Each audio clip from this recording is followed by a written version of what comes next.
Hey, all right, welcome to the episode 90. All right, we are live, and I'm doing this clearly from the inside of the car, and it ties in well with the topic that we're going to cover today. And that's going to be talking about flex time and how that can be pretty important. So, real quick though, before we get into that, if you're viewing this live, that's awesome. If you're not, that's awesome. You're checking out the replay. And if you're watching this on YouTube, you can click subscribe, stay up to date if you want with these, as well as get notifications of reviews, app updates, and a lot of other material we cover, whether it's time management stuff, automation, or reviews, anything like that. You can also find in the link below where to join us on Facebook. It's a private Facebook group. It's free. Just want to make sure that you are interested and really into time management, productivity, that sort of good stuff. So if you are, definitely come join. Just have to answer a couple questions, make sure you're the right fit, and you're in. So I thought that this was a great way to do this one, actually in the parking lot of a Costco today. And, you know, the question comes up sometimes about avoiding overwhelm, or how do you deal with things that come up. You know, everyone has these things come up, whether it's a last minute trip, it's a work requirement, it's a task that got put on your plate. And having flex time available to you is what allows you to kind of overcome some of these. And there's no one answer, right? Just like any other deal with productivity or time management, there's no one thing that's going to solve everything, but there are areas where you can get a lot of results from doing just a few things. So what I mean by that is like doing a daily review. As far as time management, productivity, that's huge, but that doesn't solve magically everything. Just like that, this flex time idea of allowing yourself time, if you can do it on a daily basis, or at least throughout the week, where you don't have things scheduled, but you allot that to whatever is the most important at that time. If that turns out to be a family commitment, then that's what it is. If it's working on that project you fell behind on, that's great. Get that going.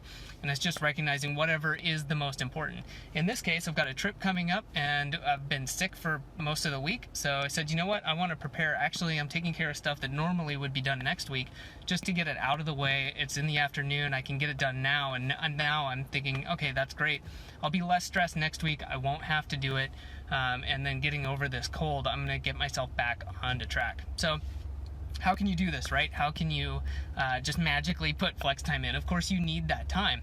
But I suggest, like a lot of things, starting simple. Everyone's got 30 minutes, an hour in their week where they could put this into their schedule, right? If you magically had to come up with 30 minutes and you had to do it today, I'm sure you could find it. So put that time in there, and then, you know, if you don't need it, that's fine.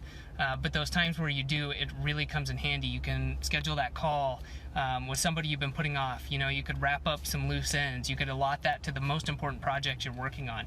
And then maybe start expanding it, because this comes into real handy where you've got an hour or two, and maybe do this once or twice per week where you just don't have things scheduled ahead of time, which might sound kind of going against time management idea, but that's reality.